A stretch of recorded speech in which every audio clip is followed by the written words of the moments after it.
जय मसीह की दोस्तों।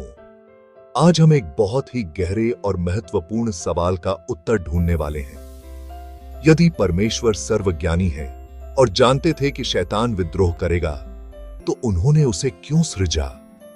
यह सवाल न केवल बाइबल के सिद्धांतों को गहराई से समझने का मौका देता है, बल्कि यह हमें परमेश्वर के चरित्र और उनकी योजना को भी समझने में मदद करता है। तो आइए इस विषय को बाइबल और तर्क के माध्यम से समझते हैं। सबसे पहले हमें यह समझने की आवश्यकता है कि परमेश्वर सर्वज्ञानी है। इसका अर्थ है कि वे भूत, भविष्य और वर्तमान सभी कुछ जानते हैं।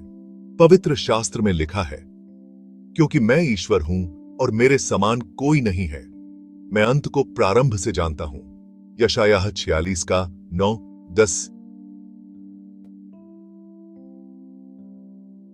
लेकिन यहां सवाल उठता है, अगर परमेश्वर जानते थे कि शैतान विद्रोह करेगा और संसार में पाप आएगा, तो उन्होंने शैतान को क्यों बनाया? इसका उत्तर परमेश्वर की योजना में छिपा है। पहला, स्वतंत्र इच्छा का महत्व। परमेश्वर ने शैतान और सभी प्राणियों को स्वतंत्र इच्छा के साथ सृजा। अगर परमेश्वर ने केवल ऐसे प्राणी बनाए होते जो उनके आदेशों का अंध पालन करते, तो यह सच्चा प्रेम नहीं होता। सच्चा प्रेम और भक्ति तभी संभव है जब हमारे पास चुनाव करने की स्वतंत्रता हो। दूसरा, परमेश्वर की महिमा। शैतान के विद्रोह और पाप के प्रवेश के बावजूद परमेश्वर ने अपनी योजना को पूरा किया। रोमियो 8:28 कहता है, हम जानते हैं कि जो लोग परमेश्वर से प्रेम करते हैं, उनके लिए सब कुछ मिलकर भलाई ही उत्पन्न करता है।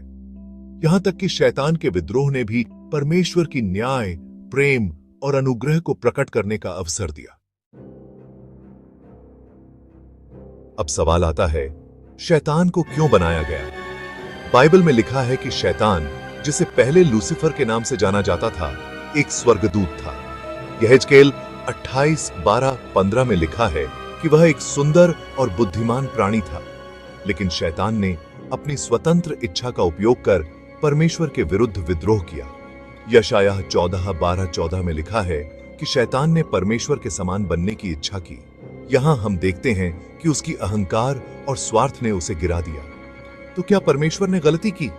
बिल्कुल नहीं। शैतान की सृष्टि ने हमें यह सिखाया कि पाप का परिणाम विनाश है और परमेश्वर की न्यायपूर्ण प्रकृति सदा स्थिर रहती है। शैतान के विद्रोह और पाप के बावजूद परमेश्वर की योजना कभी असफल नहीं हुई। जब शैतान ने आदम और हव्वा को पाप में गिराया, तो परमेश्वर ने पहले ही उद्धार का प्रावधान कर दिया था। उत्पत्ति 3:15 में परमेश्वर ने मसीह यीशु के माध्यम से शैतान को पराजित करने की भविष्यवाणी की। यीशु मसीह ने क्रूस पर मरकर और पुनरुत्थान के द्वारा शैतान और पाप पर सदा के लिए विजय प्राप्त की। कुलुस्सियों 2:15, उसने प्रधानों और अधिकारियों को नंगा कर सबके सामने उनकी ठट्ठा किया और क्रूस के द्वारा उन पर विजय प्राप्त की।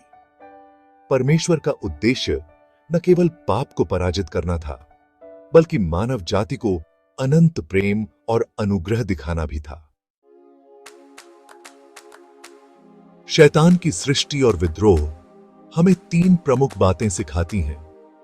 1, परमेश्वर हमें स्वतंत्रता देते हैं, लेकिन हमारी स्वतंत्रता के लिए हमें जिम्मेदारी लेनी चाहिए। 2, पाप का परिणाम सदा विनाशकारी होता है। 3, परमेश्वर की योजना हमेशा पाप और शैतान से बड़ी है।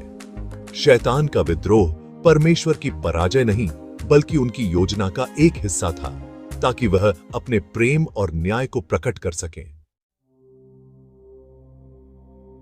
तो मित्रों, शैतान का सृजन परमेश्वर की सर्वज्ञानी योजना का हिस्सा था।